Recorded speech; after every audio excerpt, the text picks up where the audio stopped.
Subcommittee on Homeland Security will come to order. I'm pleased to be joined by the subcommittee's distinguished ranking member, the gentlelady from Illinois, Ms. Underwood. Welcome, Admiral Lunday. Thank you for being here. While we await the details of the full fiscal year 2026 budget request, the focus of this hearing will be on the Coast Guard's priorities, a deeper dive into the current state of its acquisition programs, and the Coast Guard's strategies to expand its presence in the Arctic and counter China in the Indo-Pacific. We will begin with the ranking member's opening statement.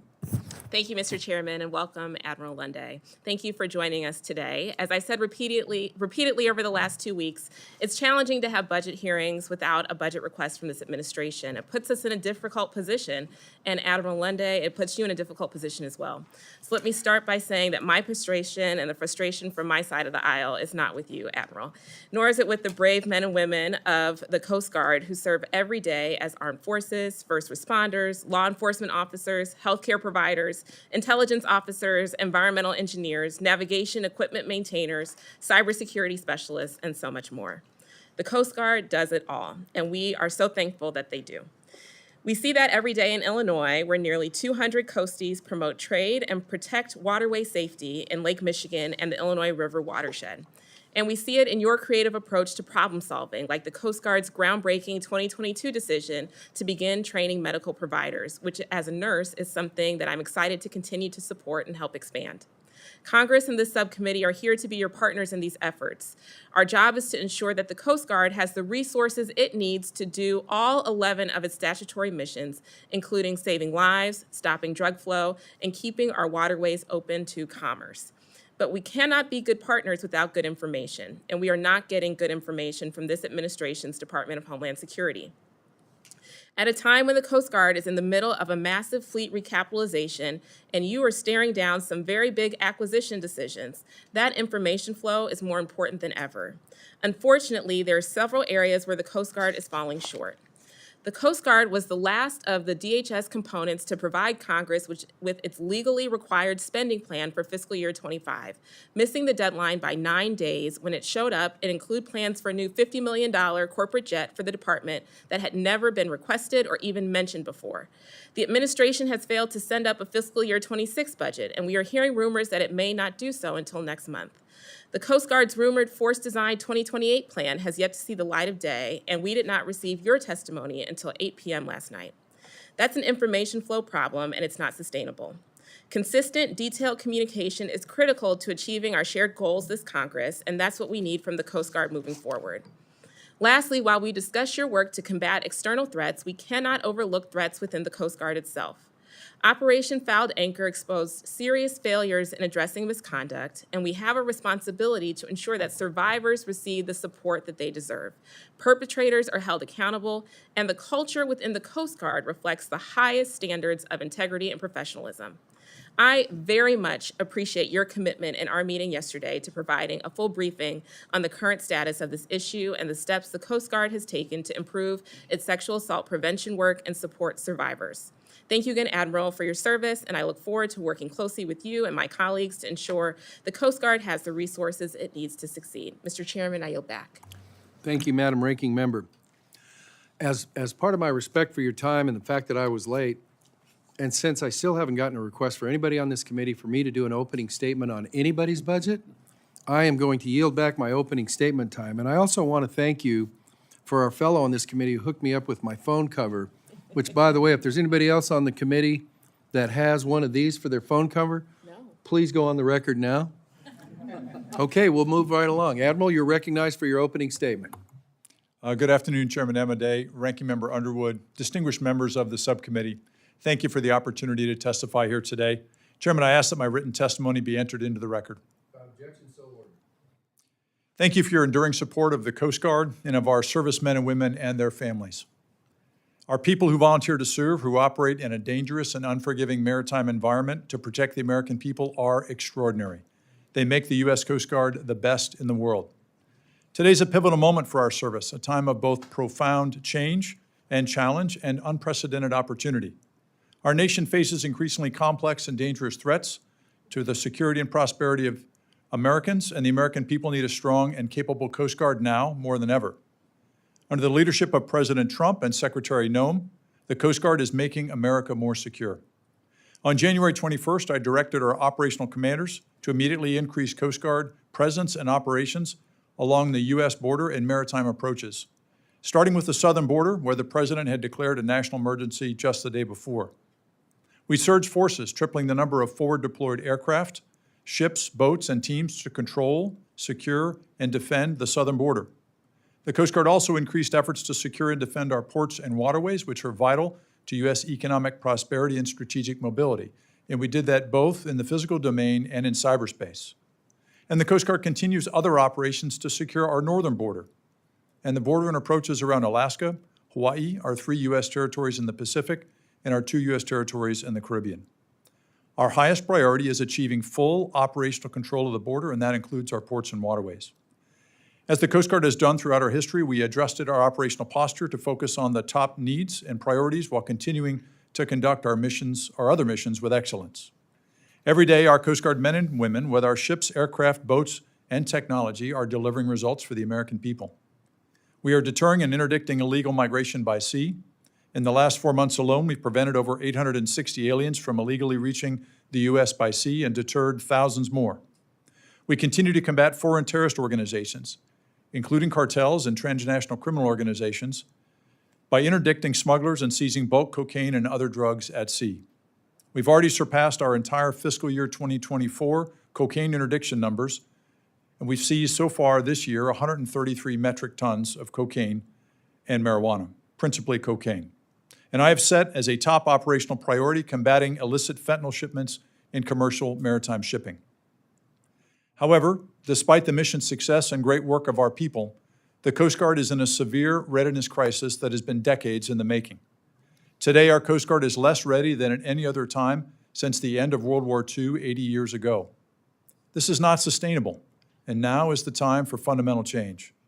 And we need your support now more than ever. With President Trump's direction to rebuild the military and secure our borders, and Secretary Noem, under her leadership, the Coast Guard will implement Force Design 2028, a bold blueprint to renew our service. As Secretary Noem testified here last week, with Force Design 2028, we will transform the Coast Guard into a more agile, capable, and responsive force. Together, we must act now through this blueprint, along with increased capital investments in reconciliation and in a sustained top-line growth in our annual appropriation to restore Coast Guard readiness today and prepare us for the future. As we navigate through this time of transformation, I have certain hope for the future of our Coast Guard. No matter the challenges ahead, if there's one thing our distinguished service history in both peace and in war tell us, it's this: with a ready Coast Guard crew and the strong support of the American people, there is nothing we can't accomplish. Thank you. I look forward to your questions. Thank you, Admiral. I'm going to defer my questions until later in the hearing. So the chair now recognizes the gentlelady from Illinois for her questions. The floor is yours. Thank you. Admiral, thank you for being here today. We know the Coast Guard does an incredible job with what you have, but also remains chronically under-resourced. The Coast Guard does life-saving work to respond to maritime disasters, combat the flow of illegal drugs, counter China, and prevent cyber attacks. I strongly support large increases to your budget, probably even larger than you've requested in some areas. But I'm concerned that this administration's political goals are shifting those limited resources away from strategic theaters where bad actors are aggressively testing American resolve. In your written testimony, you stated that the Coast Guard is, quote, surging operational forces to the U.S.-Mexico border and the Gulf of Mexico. So my question for you is, where specifically are those forces and resources to support them coming from? What theaters and missions were they assigned to before this surge? How many deportation flights has the Coast Guard flown, and why is that the best use of the aviation assets? Ranking Member Underwood, thanks for your questions and your support. First, to answer your question about the alien expulsion operation flights, to date, since 20 January, the Coast Guard has flown 157 of those flights in support of other Department of Homeland Security components for southern border security operations. As to the other operations where we have surged assets to the southern border, and for us, the southern border also includes the border approaching Florida and our territories in the Caribbean. Mm-hmm. That's part of the southern border for us as well. And so we took planned operations from some other areas and in consultation, principally supporting combatant commanders, I consulted with those combatant commanders and the Department of Defense and briefed the Secretary on my plans to temporarily change some of those planned deployments. Now, this type of decision is not unprecedented, and we make those tough trade-offs all the time because there's an increasing demand for Coast Guard resources and always a limited number of cutters, boats, aircraft, and crews to provide them.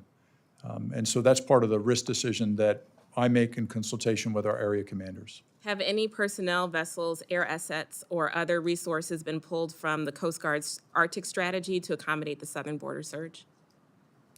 No, Ranking Member Underwood, they have not. What about your Indo-Pacific mission? Did you reduce lift capacity in the region in favor of more deportation flights here? And are we going to be slower in building our presence there as a result of the surge? Ranking Member Underwood, there were 2 operational deployments that I directed be changed through that process I described before. And I want to be specific about that. One was a planned patrol working for Indo-Pacific Command, one of our national security cutters, and I consulted with Admiral Paparo about that before making that change. But there's been no change in our permanent presence in the Indo-Pacific. The other change in the Atlantic, you asked about the Arctic. We had the Cutter Calhoun, another national security cutter that was scheduled to support a port visit for a senior leader meeting of the Arctic Coast Guard Forum in Iceland, and we canceled that planned meeting. It wasn't an operational meeting, and so that was related to the Arctic, but I wanted to be specific and clear in my answer. And what about the Great Lakes, where the Coast Guard plays a critical role in commerce and safety for the community I represent? Has there been any change to the staffing plans for the Great Lakes region? There have not been changes to that staffing plan. Our presence in the Great Lakes remain as important as always, which includes our domestic icebreaking presence there. Excellent. In your testimony, you also wrote that you are tripling the number of forward deployed air and surface assets at the southern border and simultaneously seeking total operational control of the region.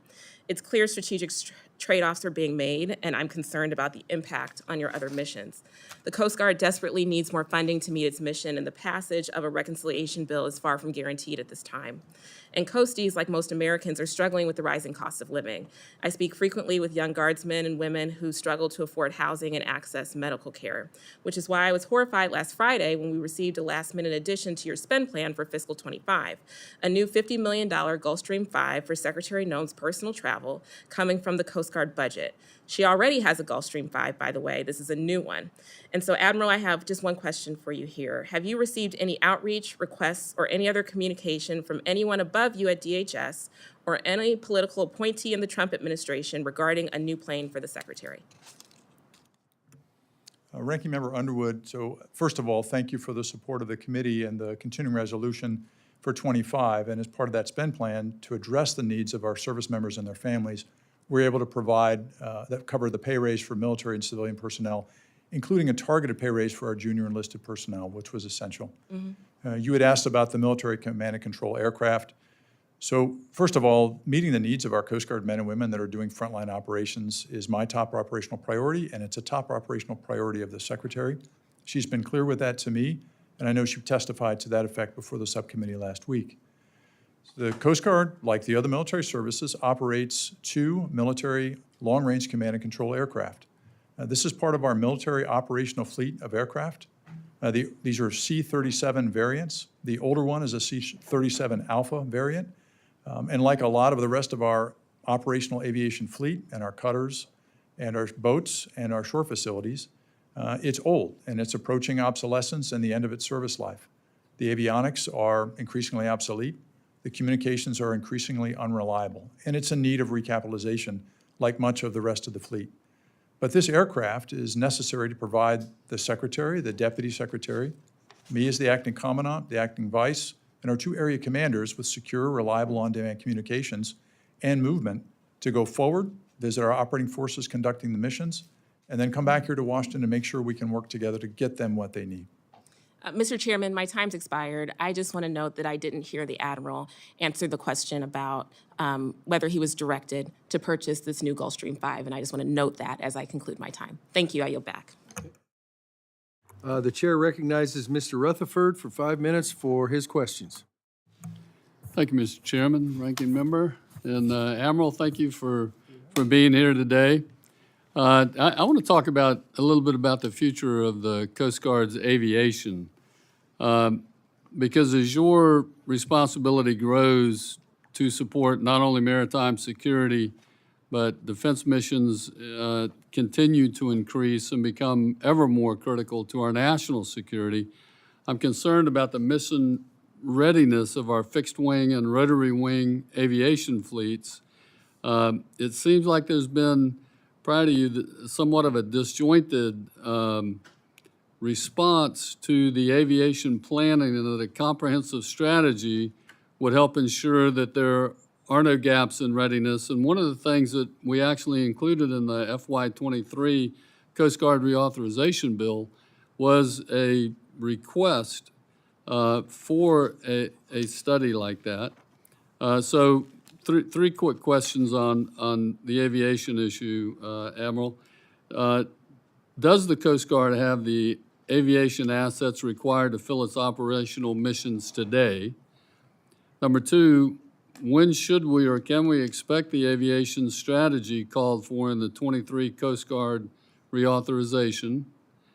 And then finally, while I understand the move want to move to a single platform because of the commonality of training and maintenance and all of that, one of the things that I worry about is if all of these assets are being kind of handed down, a lot of them, I understand, are reaching end of life. And so that could create some gaps in the not too distant future. Could you talk about your openness to a mixed fleet if that were necessary to put that off? And I'd like you to tell me how we can help you achieve whatever your new plan turns out to be. Thank you for the questions, Congressman, about the aviation fleet mix and where we're going. And so we had an opportunity to come up and brief the committee staff on an initial readout of our aviation strategy going forward, following on for the requirement in the Authorization Act. But we have more work to do. And part of that is an ongoing analysis of alternatives of what that fleet mix should be across our rotary wing, our helicopters, and also our fixed wing fleet. And so that will also include, I see, an increase in our long-range uncrewed or unmanned aerial systems. That's work we've been doing for years in a joint program office approach with Customs and Border Protection, and I see that as a key component going forward. But that will be borne out in on the analysis of alternatives as we work to refine that aviation strategy.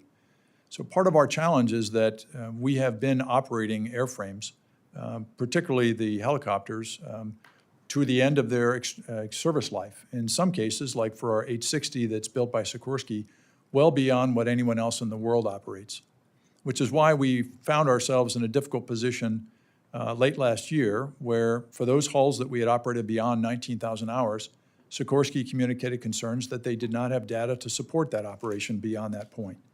And so we had to ground those aircraft with high time hours until we can go through and replace the key components that take them over that limit. And that's just a symptom that even though we can operate aircraft to that level, we should not be.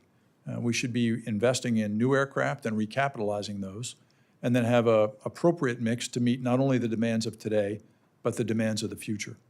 Part of the Force Design 2028 effort that Secretary Noem has directed and discussed will be to look at what the Coast Guard's operating concepts are in the future, and also what our force structure and force design is, including our aviation mix, and how that fits within the broader mix of assets across our ships, boats, aircraft, and shore facilities. And we look forward to working with the committee on those needs and the level of investment required to modernize the future fleet and get to that point.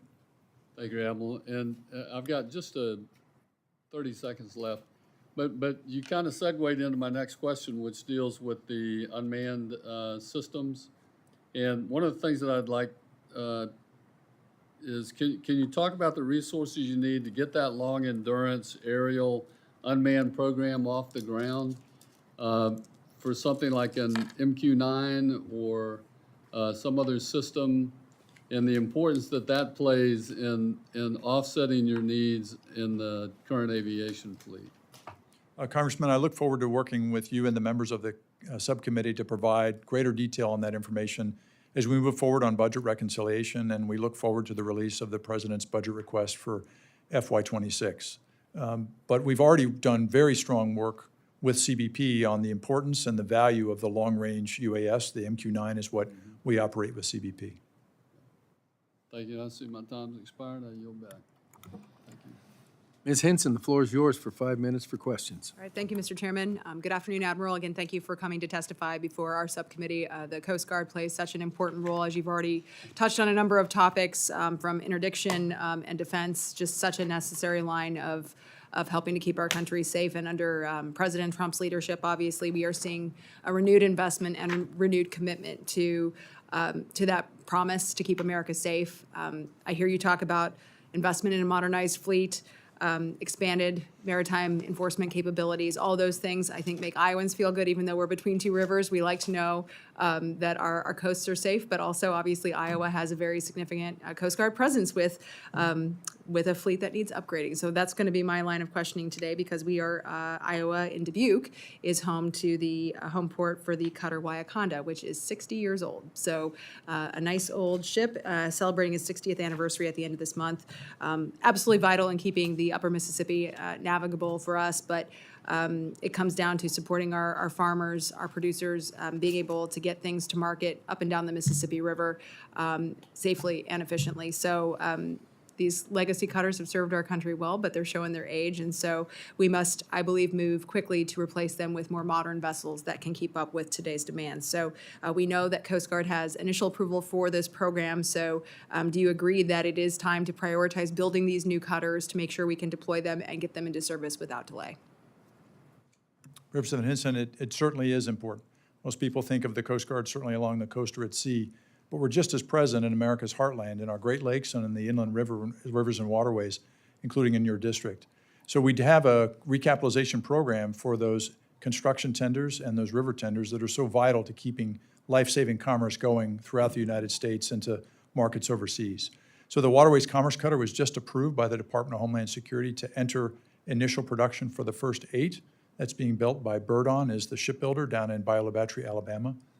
And so those cutters, state-of-the-art, will replace the aging but still very viable cutters like Wyaconda that operates in a home port out of Dubuque, and provide the critical services necessary to keep commerce moving, which is vital to our economic prosperity. Absolutely. Well, I'm glad we share that priority. Do you have any insight into potential home ports for those cutters once they come off of the line and they're done being built in Louisiana? Congresswoman, I don't have a home port decision on all of the Waterways Commerce Cutters that will be built. Some of them, or they will be larger than many of the existing ones, and so we'll have to assess what the infrastructure needs are as we go forward, but we look forward to working with members of the committee as we make those decisions, along with the administration. Thank you for that. My last question today, I heard you talk about how important interdiction is. You mentioned Florida and the Caribbean being the other element of the southern border. We think about the Rio Grande and the states, but really it's about what's happening at sea in preventing those bad actors, particularly many of those who are backed by international criminal gangs or adversarial governments like the CCP from being able to exploit our U.S. ports and waterways. And we know PRC is one of the leading sources of counterfeit goods coming into our country, illegal transshipments, trying to get around our trade laws, deceptive shipping practices, right? They use that transnational shipment constantly to get around sanctions enforcement. So can you speak a little to the Coast Guard's role in enforcing and identifying and then interdicting those types of shipments in coordination maybe with other agencies under Homeland Security? Representative Hinson, we work very closely with other parts of Homeland Security and the intelligence community to enforce the U.S. Requirements and restrictions on illegal or unauthorized shipments, particularly by those states that sponsor those shipments that we prevent from coming into the country. And we are concerned about the activities of the CCP, whether it's illegal movement of goods that are prohibited for entry, or whether it's presenting threats in cyberspace to our maritime critical infrastructure. And we've been busy, not only our operational commanders in Atlantic and Pacific area, but Coast Guard Cyber Command, working with the Department of Homeland Security and others to make sure that we can improve the cybersecurity of our port critical infrastructure so that others that may seek to hold it at risk will be unable to do so. And the American people can be sure that infrastructure is resilient and can withstand the threat of any attack or disruption.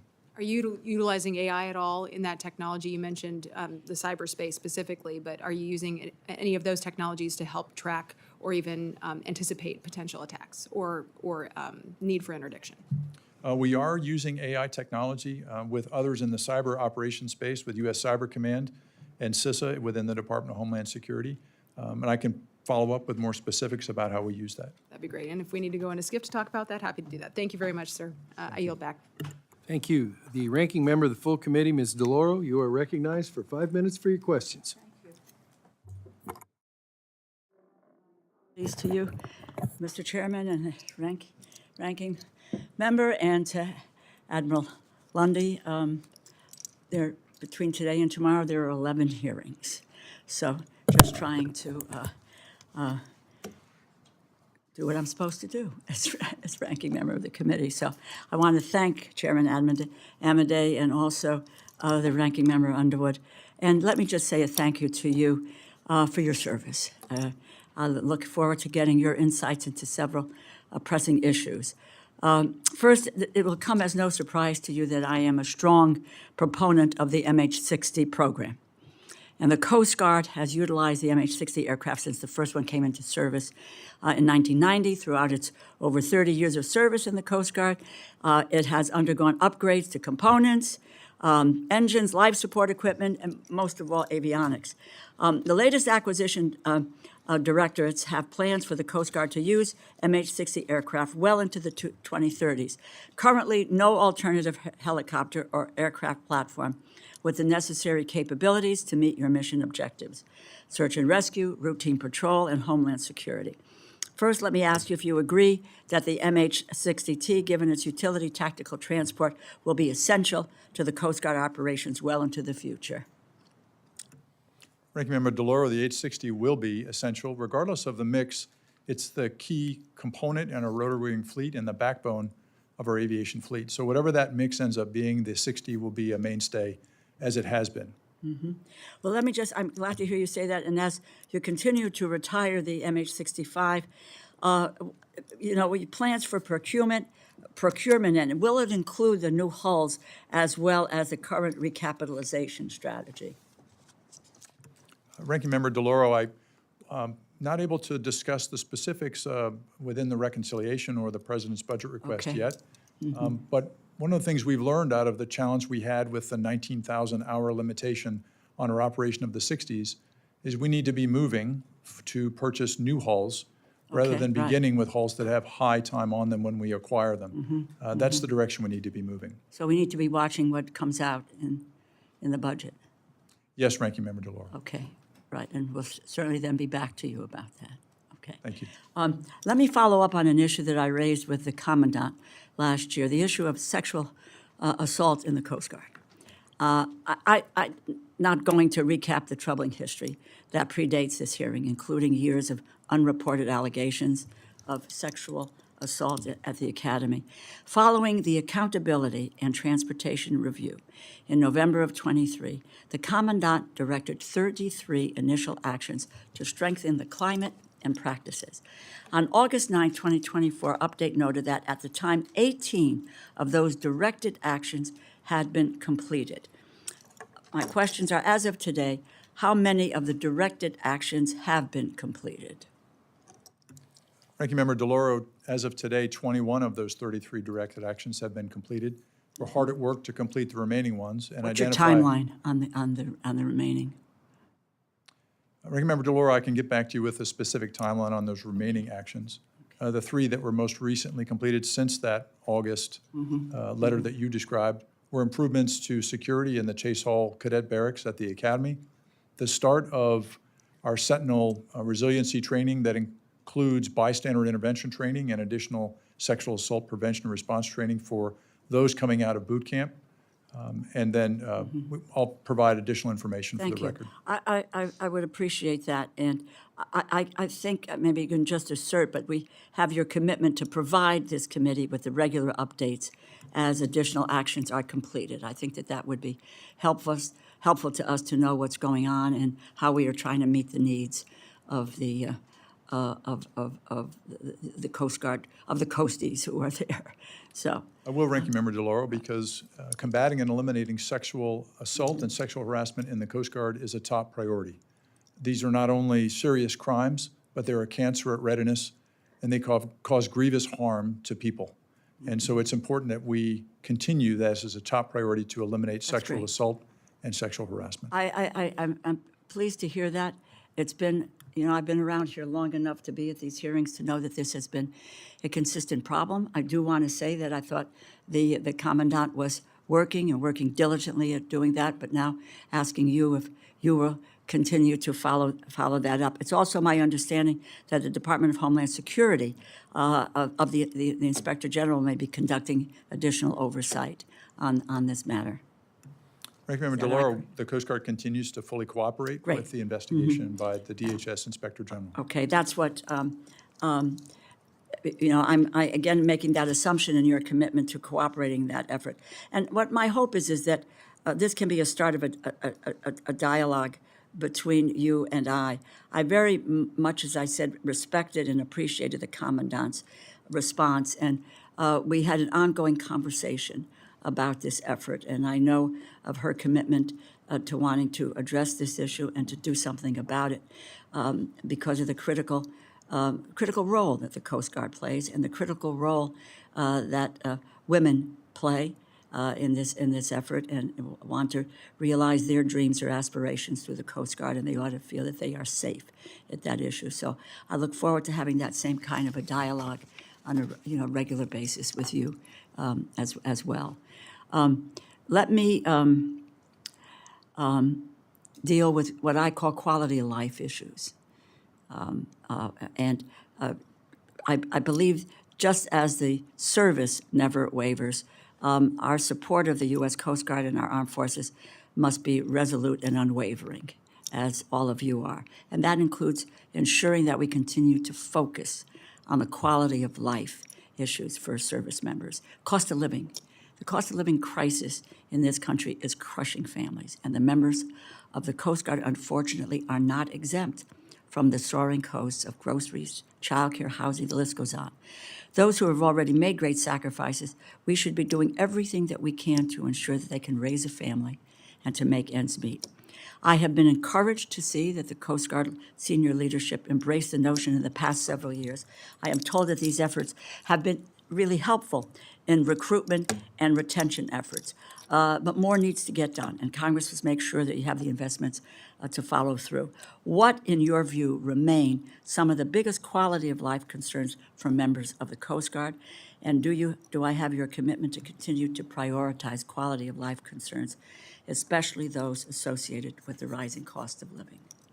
Ranking Member DeLauro, the cornerstone of the Coast Guard's readiness, or of unit readiness, starts with the readiness of every single Coast Guard man or woman and their families. On that cornerstone, we build the readiness of the whole service.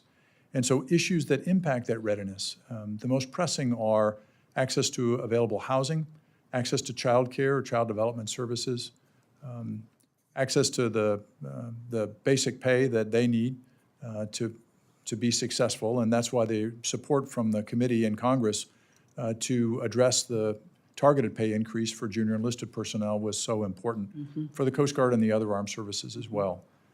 And then access to quality health care, which can be a particular challenge for our Coast Guard families and personnel because we're often located in remote areas away from population centers. So we have to work harder to, either with organic capability or access through TRICARE, to make sure they have the best access to available medical care as well. I thank you for that answer, and I thank the chairman for letting me go over as I have here. But I think it's critical. And my prior question about the, feeling safe, there is a morale problem that is quality of life. People need to feel safe, and that we have to understand here that addressing the issues that ensure that the folks have the necessary health care, the access to that health care wherever they are, whatever remote outpost they might be, and that child care, housing, basic pay are critical in understanding it. That's the only way to repeat what you have said, that we're going to have the robust readiness that we need to be able to address any eventuality. I thank you for your service. I thank you for your answers. I look forward to really. Just this one last thing, I worked very, very hard to make sure that when we did shut the government down and the Coast Guard folks were not included, we got that turned around. for the Coast Guard, so that those families were not left out in the cold with regard to the wherewithal that they needed to be safe and secure with their families. So I thank you, and I yield back my time, and I thank you graciously, Mr. Chairman, for your time. Yes, ma'am. Mr. Gus, you are recognized for 5 minutes for your questions. Thank you, Mr. Chairman. Admiral, I want to talk a little bit about the High North. I know you mentioned that in your testimony. You say on the page 3 of your testimony that the service's top surface acquisition priority remains the polar security cutters and expanding the ice-breaking fleet to meet the President's direction. And you said that we shall continue to invest in heavy polar ice breaking is vital to counter foreign malign influence and protect America's sovereign interest in the polar regions. I know that currently we are at a very strategic disadvantage when it comes to other nations. I think currently we have one heavy icebreaker, the Polar Star, which is approximately 50 years in service, and then we have the Healy, which is a polar-capable icebreaker. So 2 icebreakers compared to the 50-plus that Russia currently has.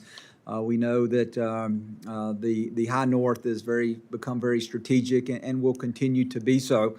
And I know that there is underway the process of building the first icebreaker, I think, in 50 years here domestically, and proud that the Coast Guard is moving in that direction.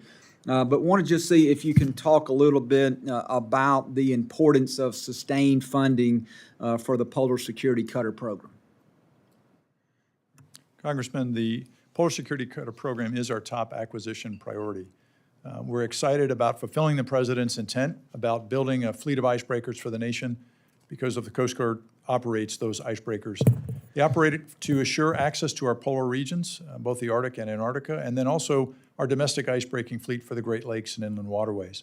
The Polar Security Cutter is the first of the next generation of heavy icebreakers that we are building right now. And we're beginning to see substantial acceleration forward in momentum. The shipbuilder, Bollinger, Mississippi, we just received approval for them to begin full production on Polar Security Cutter number 1 on the 30th of April, just a few weeks ago. They've got over 95% 2D and functional design maturity that enables them to move forward with confidence.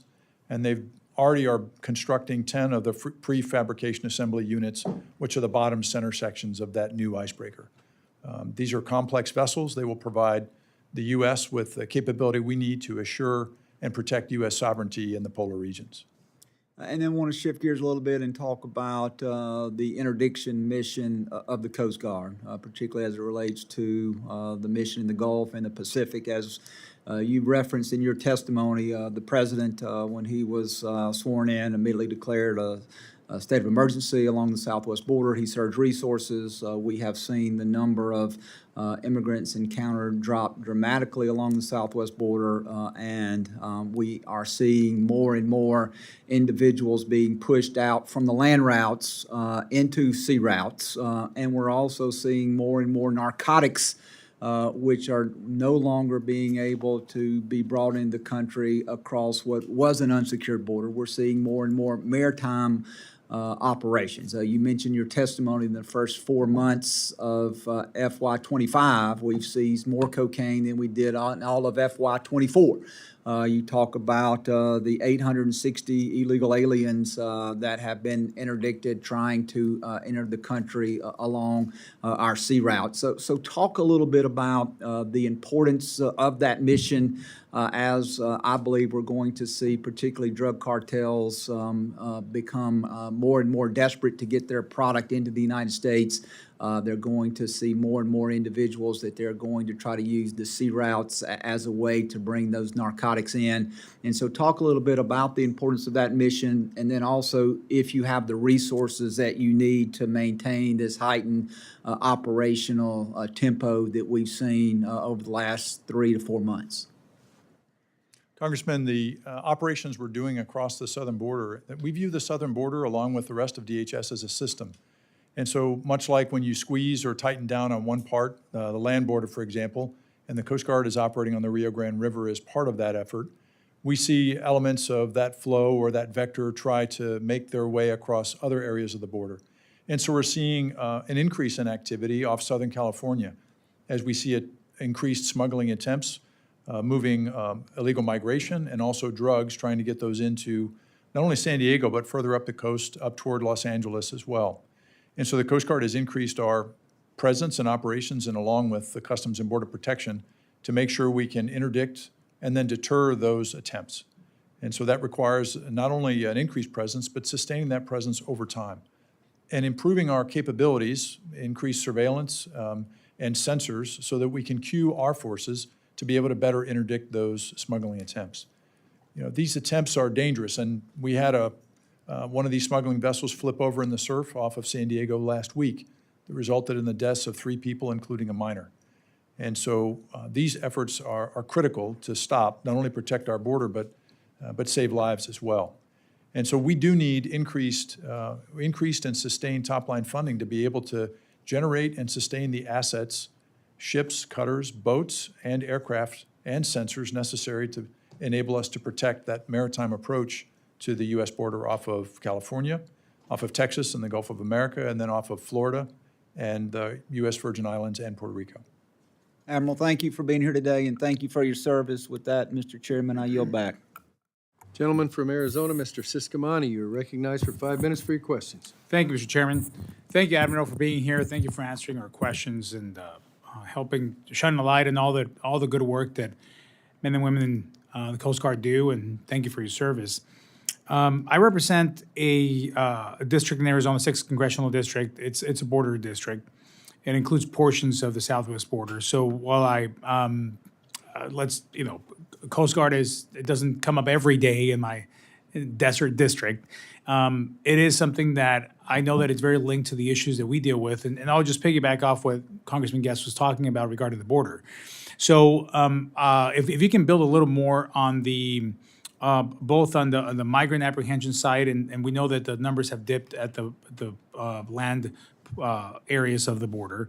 But if you can speak a little bit of the challenges that we're facing with migrants and how your mission set is increasing, and how will your budget requests help with these efforts, especially since I understand that the Coast Guard has continued to indirect a relatively large numbers of migrants in the Florida Straits and off the San Diego as well. So can you speak a little bit on that? Thank you, Congressman, because we're not doing this mission alone, and I want to make sure I recognize, and we're getting great support from the Department of Defense. 2 Navy destroyers have been assigned to this mission, including off of California, and they're providing critical capability to support our needs in areas where we have gaps. But the challenges we're getting after with the smuggling attempts, we're seeing a range of conveyances, whether it's personal watercraft that move quickly under cover of darkness, these high-speed outboard engine-equipped, what we call pangas, fast boats, that move drugs or people quickly in attempts to cross the border. And so working together with the Navy, with other members of DHS is critically important. But we're continually hampered by pressure for sustaining and operating our assets. Our boats and our ships we're not able to maintain them at the rate we need to. And so they're not always as available as we need them to be when a mission demand occurs or an operational case is detected. And so to be successful, persistent, and harden our operational posture over the long term on the southern border, we need increased investment and sustainment for more modern assets that we're able to repair and keep operating with a greater availability. You know, you mentioned something on the partnerships and the work, the collaboration you're having with DOD and other departments. When it comes down to the technology, I guess, and with CBP, how are you able to communicate and the intelligence maybe that is shared, or how do you coordinate specifically with CBP or Border Patrol? Congressman, we're building on a very strong relationship with our brothers and sisters in Customs and Border Patrol already. We operate, particularly, San Diego is just one example, under what we call a regional coordinating mechanism, or RECOM. That's a very strong team that works seamlessly together because it doesn't matter between us and CBP and other team members who gets the credit. It's all about the outcome and working together to achieve that. And so we start with those key ingredients. And then as we've seen the increased participation by the Department of Defense under U.S. Northern Command, including the naval elements that I mentioned before, they've seamlessly integrated into that operation as well. And so we're seeing their advanced sensor capability, and then the work of the intelligence community provide additional insights and awareness for us so that we can be better postured and then conduct those interdictions and control, secure, and defend the border and the maritime approaches. Excellent. Thank you. Thanks for what you do. Mr. Chairman, I yield back. Admiral, I've got a couple areas I want to cover generally before we wrap up. And these are ones that can be, I'd like you to kind of respond to us later, not at the hearing. I don't know what the mix should be for your mission in terms of manned versus unmanned aircraft. I think one of your biggest selling points is your personnel, folks sitting behind you and you sitting there in front. I mean, there's nothing wrong with that. But as we talk about making less do more, and I'm not suggesting what the answer is, but I think it's appropriate for us to have an idea of here's how that's being incorporated as we go forward, especially in this new time when we talk about reconciliation, fiscal year 26, that sort of stuff, so that it's one of those things that we've checked on. So I'm happy to talk with your folks offline about that. Not that it'll be a secret, but we want to know that everybody else is talking about the wonders of this and that in terms of as a force multiplier and those sorts of things. So that's one of the boxes I think we need to check. Shoreside infrastructure is always one of those things that's not sex and violence, but nonetheless, when we talk about doing the right thing in terms of cutters, in terms of regions, in terms of air operations and all that other sort of stuff, and it's not a blame thing, it's just a reality that shoreside infrastructure has not been the tip of the spear, if you will, for a long time. And that's, like I said, you've got your mission to do, you got to take care of your people, you got to take care of your equipment, you got all that stuff, but nonetheless, it probably is an appropriate time to go, okay, as we sit here to jump off in terms of potentially some historic funding in terms of reconciliation as well as going forward into the next fiscal year, that's one of the areas I think we need to be able to say in our work product when somebody goes, it's like, well, we've talked about that, and here's what our understanding is, and so that there's at least been a discussion and a consideration when the inevitable discussion comes on the floor for the Homeland bill, that we can say with some factual basis, I know that's kind of novel these days in some quarters, but some factual basis, well, we've talked about that and here's where we're at. The Indo-Pacific is, God bless you. And by the way, shout out to your folks in District 11, who basically had the unenviable task of picking me up in Minden, Nevada, in a C-27 out of the Sacramento base and getting me down to San Diego to look at everything you're doing as well as some of the other folks down there. Absolutely impressive organization of time and whatever. So if anybody wants to go to San Diego for a break, don't have these guys do it for you, because we hit the ground running. There were demonstrations in terms of Customs Border Patrol stuff on the aircraft on the way down, right off onto the boats. And listen, for a guy from a state without a coastline, that's it's a little scary, you know, when you're, but I was in good hands, and hats off to that command structure and those folks all the way through the organization.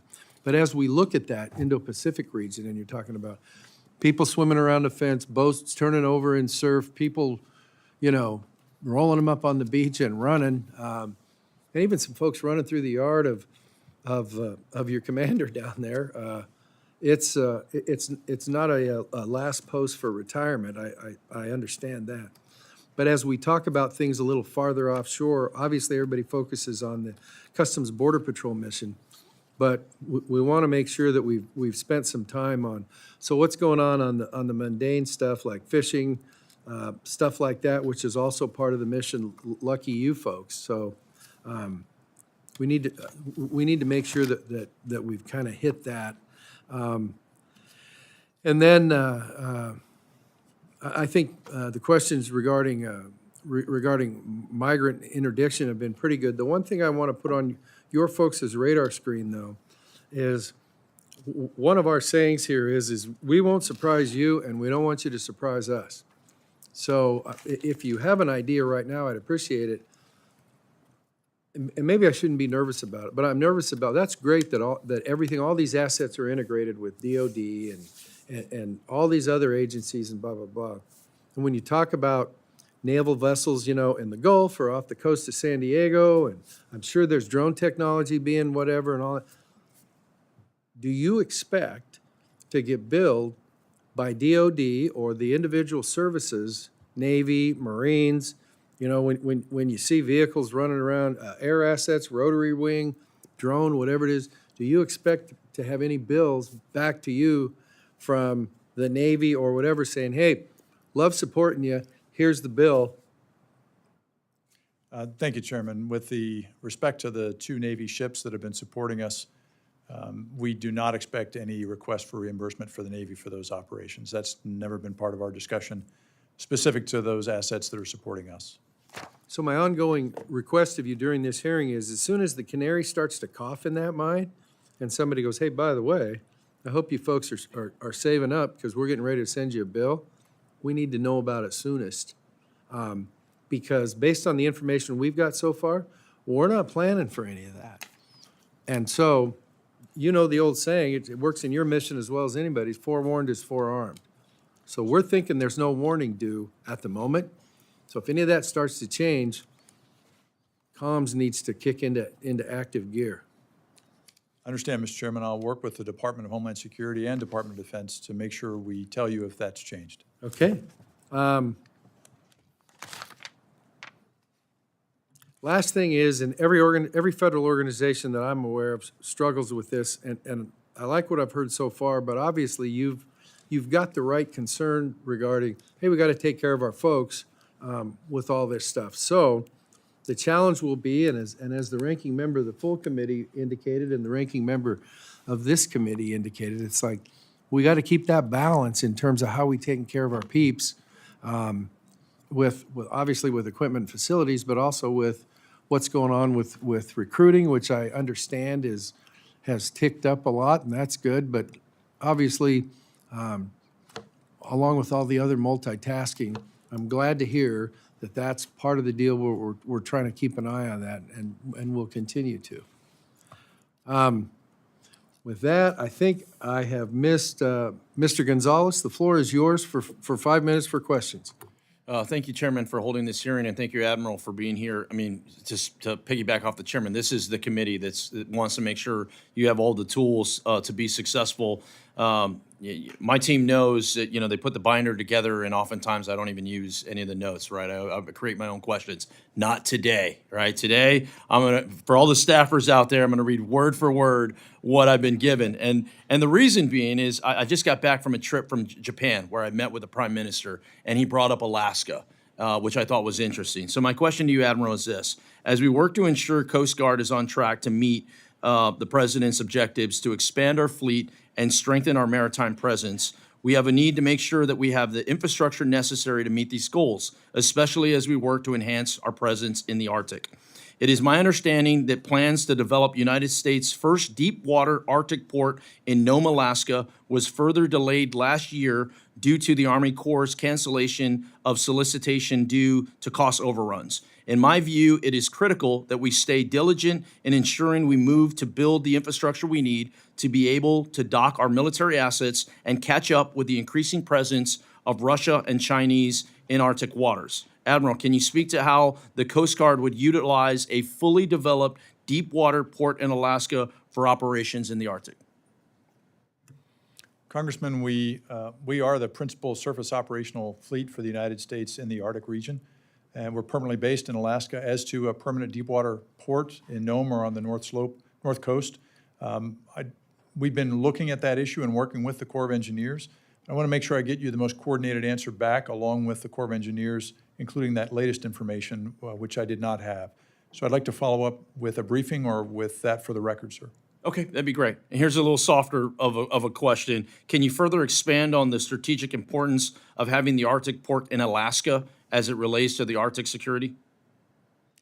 Well, sir, Alaska is what makes us an Arctic nation, and so our Coast Guard's strong presence, permanent presence that's based out of there is very important for our operations there.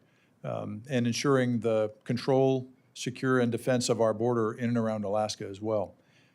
We're going to be adding a permanent new asset up there in the coming years. In fact, this is the new commercially available icebreaker, what will be the Storis. It will sail on the 1st of June through the canal and up into the Gulf of Alaska above the Arctic Circle. Well, it will do operations. It will eventually be home ported in Juneau, which will be part of its permanent home port once that's complete. And so we're continuing to increase our footprint there. That's one of many assets that as we do modernization, will be moving up to be permanently assigned in Alaska. Thank you for that. You know, we often talk about these in broad strokes, but, you know, this is the Appropriations Committee. This is where we want to know the details, where we want to know what specific needs that you may have as you work with the DHS Secretary and the administration to work on that. My final question is this. Does the Coast Guard anticipating needing access to additional deep water ports in the Arctic as it increases operations in the region? Congressman, I don't have any specific needs identified at this point, but I'll take your question back and we'll give you a more complete answer, because that's an important answer as we look at our future force structure and force posture in Alaska as part of the Arctic. Well, thank you for your testimony today, and once again, I look forward to working together. Certainly, our committee looks forward to working with you as well. Chairman, I yield back. Thank you, sir. Thank you. Admiral, it's our job as members of the committee to make sure the department is appropriately spending money Congress provides, as well as to ensure the department has the resources it needs to execute its missions on an annual basis. In my view, the Coast Guard has chronically under-asked for resources. That's not an ignoble thing, but has chronically under-asked for resources. I need you to tell me what you need. Additionally, the Coast Guard strategy should be based on how the services would optimally act, not what it could do in a resource-constrained world. Now, I know that's easy to say, and there's a few moving parts in that, but it's on the record of me saying that to you folks, so those folks who may be watching farther up the chain can hear the same thing that you heard. There may be some additional questions members provide in writing, and we ask you to respond to those in a timely manner. I'd like to thank you for being here today. Budget constraints have made the service risk adverse when it comes to adopting new technologies. Often, an upfront investment can save an agency in the long term. For example, unmanned aircraft can be a cost-effective tool for the Coast Guard. I expect you will be a good partner in the upcoming fiscal year 2026 appropriations process, and I ask for your commitment to keep open lines of communication between this committee and the Coast Guard. That includes getting us your responses to questions in a timely fashion. For the get-back questions that members of the committee have had today, we ask that you respond within 15 days. If there are other ones in writing, then we'd like a 30-day time frame. Now, that is not in a vacuum where it's like, oh, you guys don't have anything to do but answer these questions. But just so you understand what everybody's tempo looks like these days, I expect to be in full committee markup the second week in June. That's nothing that anybody can put out over the whatever, but that's just my speculation. And I also expect to be on the floor with the Homeland bill in the second week in June. So it's not like, hey, I know you guys don't, it's like you got plenty to do, but so do we. And if we're going to be well-informed, then those questions that have been put out, we need those responses to it. And if that slips a little bit, I'm a bad predictor, and I'll take that responsibility. But that's kind of what's driving our request for response in those ways. And that doesn't mean necessarily that it needs to be, hey, somebody needs to write a term paper or whatever. If it can be handled with a phone call to the ranking member or to the ranking member of the committee or to one of us or to the committee staff, that's fine.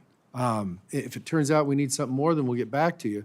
But nobody's going to criticize you for trying to be efficient with your use of time and your resources. And so, with that, I'd like to thank again the witness for being here today. I apologize for being here a little bit late. I hope I've made that up. And with that, the subcommittee stands adjourned. Thank you, Mr. Chairman. Ranking member.